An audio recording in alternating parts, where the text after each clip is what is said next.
Good morning. I'm Jerry Willis, and this is Open House, the show that saves you money.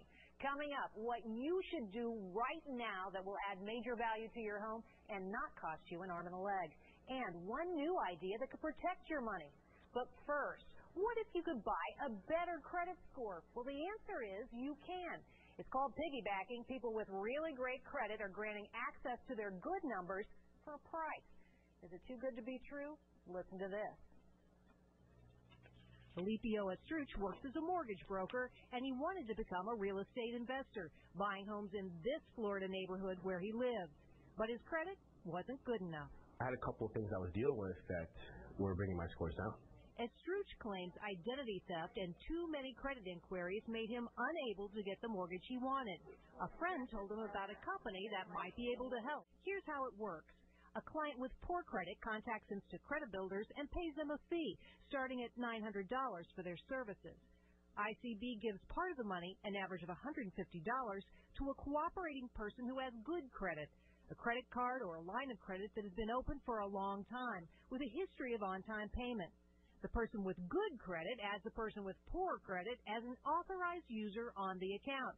Now, the solid payment history of the credit card becomes part of the credit record of the person with poor credit and automatically boosts their score. ICB says the credit score can go up by an average of 30 to 45 points for each card the client is added to, which can be the difference between approval and denial of an application for new credit. Instant Credit Builders says it's found a loophole in the credit scoring formula that helps clients get a fresh start. We came up with, so you can see why people would want to do this. For example, let's take somebody who had an original credit score of 580, not a good score. Okay, let's say they wanted to have maybe 180 extra points, a new credit score of 760 that they're willing to pay $3,000 to get to a firm like Instant Credit Builders. Now, if they were getting a $300,000 mortgage, each and every month they would save $541 on that mortgage because of their better credit score. That means that this would pay for itself in approximately 6 months. Now, John, I want you to tell me, what's wrong with this picture? This sounds too good to be true.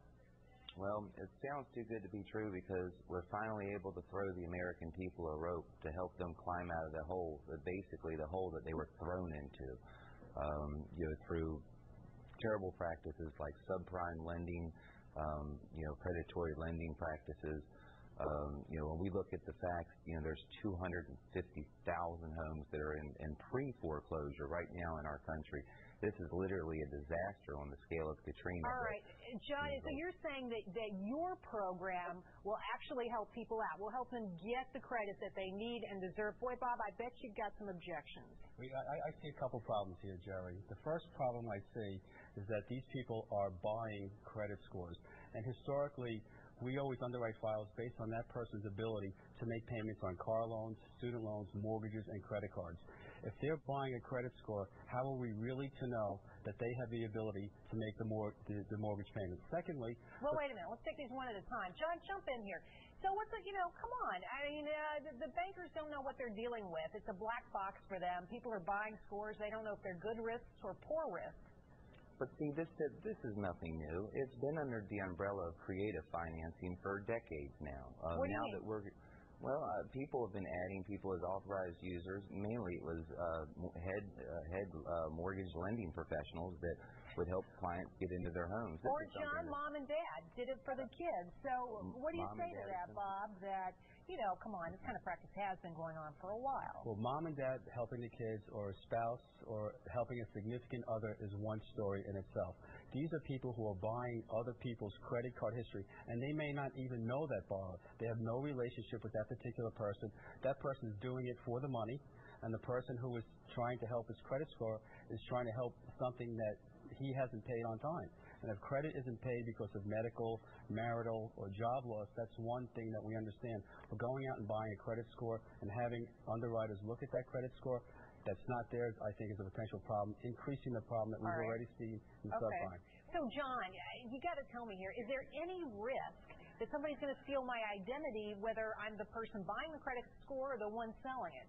Well, the person that buys the credit enhancement to their file, they never get a credit card, and they don't know the person who has basically invested to help them raise their credit. So there is we are the person that's in the middle there, and as I mentioned earlier, there are definitely contractual agreements between us, the cardholders, and everyone involved.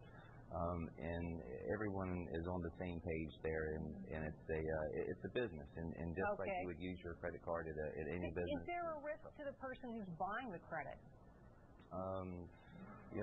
Absolutely not. Our system is very solid, and we think we protect people very well. Well, John, I want to thank you for joining me. Bob, thanks for joining us as well. Great conversation, guys. Thanks a bunch. You're welcome.